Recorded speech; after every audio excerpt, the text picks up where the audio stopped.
How sick does a person have to be to kill his whole family, that too on live stream?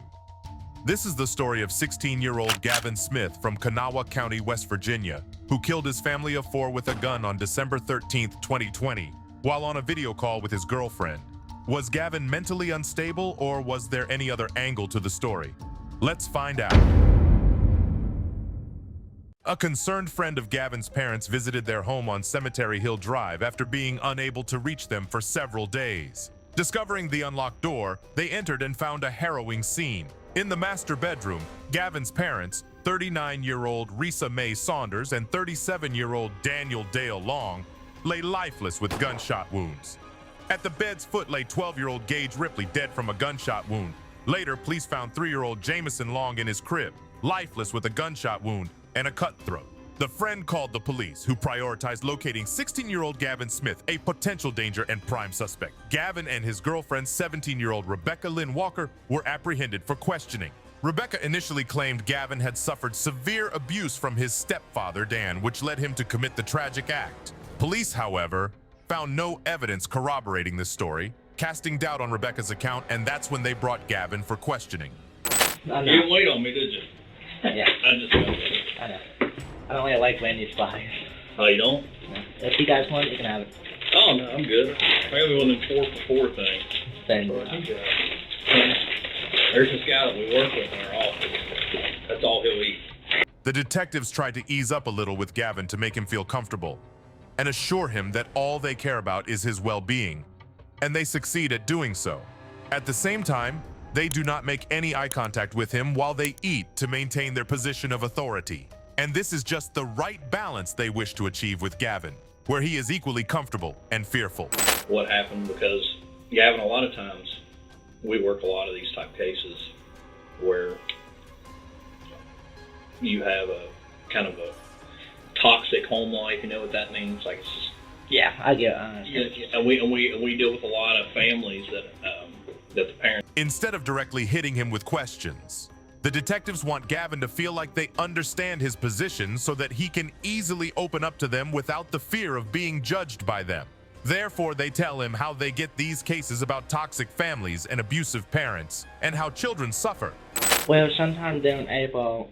My stepdad used to abuse me all the time if I didn't do something he wanted or something like that. I would send my girlfriend photos of the bruises and wear marks and all that. And anytime he didn't get his way, he would help me. And so would my mom. The detective's trick works and Gavin starts speaking. He tells them how his stepdad would abuse him physically if he didn't do anything according to him, and how his mother would also beat him. Strangely, it all started in April 2020. While such abuse doesn't justify family homicide, if proven true, it could add weight to Gavin's defense. A long-term abuse victim who reaches a breaking point may be more understandable to a jury than a seemingly random act of violence. However, discrepancies arise in Gavin's account, notably the abrupt start of abuse in April, contrary to the usual progression. Additionally, his claim of caring for Jamison since birth raises questions about the timing and nature of the alleged mistreatment. How long have you been at your girlfriend's house? A couple days. Okay. And tell us about how you ended up there. Well, she asked me to come over because she's needed help with school, and she's been having a very hard time with her mother's death. That happened last month. Mm-hmm. And I wanted. Gavin tells the investigators how he's been staying at his girlfriend's place to help her with some schoolwork, basically trying to deceive them into thinking that he had nothing to do with the murders. Police interject, notifying Gavin that they're already investigating his home and presenting evidence suggesting he's withholding information. This approach remains non-confrontational, encouraging Gavin to share more without explicitly challenging his credibility. Notably, the police refrain from disclosing the specific nature of the evidence. This intensifies the already anxious atmosphere, evident in Gavin's fidgeting behaviors, shifting in his chair, touching his face, and bouncing his leg. This doesn't stop Gavin as he starts giving more details to deceive the detectives. I was cooking, and I told her, well, I tried to open her jaw, and she just faked it all because I'm currently depressed. He alleges repeated crotch and gut punches by his dad, who purportedly cut him with a knife and actively sought to kill him. However, Gavin's attempt to substantiate these claims falters. He points to a small cut, but considering his recent admission to self-harm, it lacks certainty. Strikingly, he initially skirts specifics, broadly stating, "He hurt me real bad and tries to kill me whenever he can." This raises skepticism as genuine abuse victims often recall and disclose detailed accounts. Consulting the police handling Gavin's case revealed no evidence supporting his claims. Notably, the closest they found was his parents using a lock on the refrigerator to curb overeating. So he was lying. That you killed your family, okay? And you regret it? No. Well, you need to tell us what you did and why you did it. That's what we want to know, okay? Attempting to justify his actions, Gavin claims that Dan put a gun to his head, demanding compliance since Risa refused. Gavin alleges losing control and accidentally shooting Dan during an intimate encounter in his room, a detail previously omitted. Notably, his description shifts from frequent abuse to an intimate specific incident. The narrative falters when Gavin contradicts himself regarding the timing of the killings, admitting to inconsistencies. Furthermore, he alleges that during the episode, Gage cut Jameson's throat due to the toddler's crying, forcing Gavin to shoot Gage and Jameson to end their suffering. The intricate and implausible sequence raises skepticism about the veracity of Gavin's account. You shot Mom and Dan in the bed. Yes. Where was everybody else when you shot them? Gavin has already contradicted himself numerous times, showcasing the fragility of his narrative.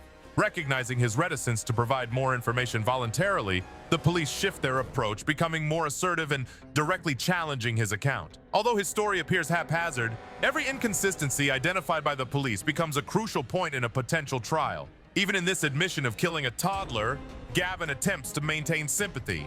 He frames the misinformation as a mix-up rather than a deliberate lie, portraying it as a forgivable error.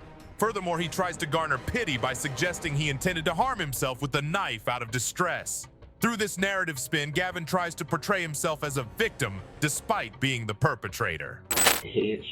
Dan, he's been trying to kill me constantly. What do you mean by that? Gavin confesses to telling Rebecca 3 days earlier that he was going to kill them. Not just Dan, but all of them. Despite his detailed narrative of alleged abuse and graphic accounts of murdering his family, the revelation of premeditated intent creates a palpable tension in the conversation. Gavin's admission undermines any semblance of impulsive action, raising more questions about the true motivations behind the tragic events. To gain a little more sympathy, Gavin adds that Dan would sexually abuse him too, and that no one knew about it, not even his grandfather. He even blames Dan for all the murders. No, well, my bike now. Where's your bicycle or what? My bike. Yeah, I don't know, was it a bicycle or was it like a bicycle? I didn't know if it was motorized. No, I wish. That's a long way to ride your bike, buddy. Yeah. The idea that Dan's actions led to the deaths appears to be Gavin's attempt to garner sympathy or mitigate responsibility. It seems like Gavin fixates on details he believes might earn him a favor, such as convincing the police of abuse. Yet even if some elements of his story were true, it doesn't excuse the extreme actions he took. Gavin adopts a similar approach with the Jameson story, hoping that by convincing the detectives he didn't slit Jameson's throat, he can present himself as less monstrous and elicit leniency. It's satisfying to witness the police openly express disbelief in Gavin's narrative, emphasizing their unwavering stance. Conversely, it's disconcerting that during the one opportunity for Gavin to attribute bruises on his neck to Dan, in support of his abuse story, he instead dismisses them as hickeys from Rebecca.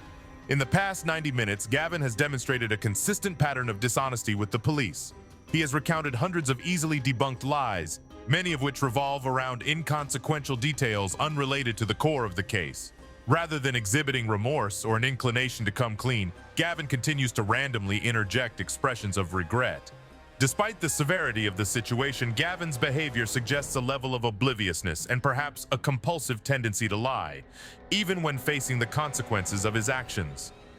In a final bid for sympathy, Gavin mentions his dog, framing it as another family member neglected by Dan and pushed onto him to care for. Sensing that Gavin won't provide any more information, the detective concludes the interrogation, escorting Gavin to the bathroom before booking him into jail. The police looked into Gavin's online activity, finding more than 15,000 messages and a bunch of voice and video calls between him and Rebecca. The online conversation showed a big difference from their story, revealing Gavin's annoyance with his family getting involved in his relationship. With encouragement from Rebecca, Gavin laid out a disturbing plan 3 days before the murders. To kill his parents, make it look like abuse, and secure a future with her. The trial in 2022 presented a clear case with confessions, DNA matches, and Rebecca's testimony, Gavin, despite saying he didn't do it, faced quick justice with multiple life sentences, making sure he stayed in prison for life.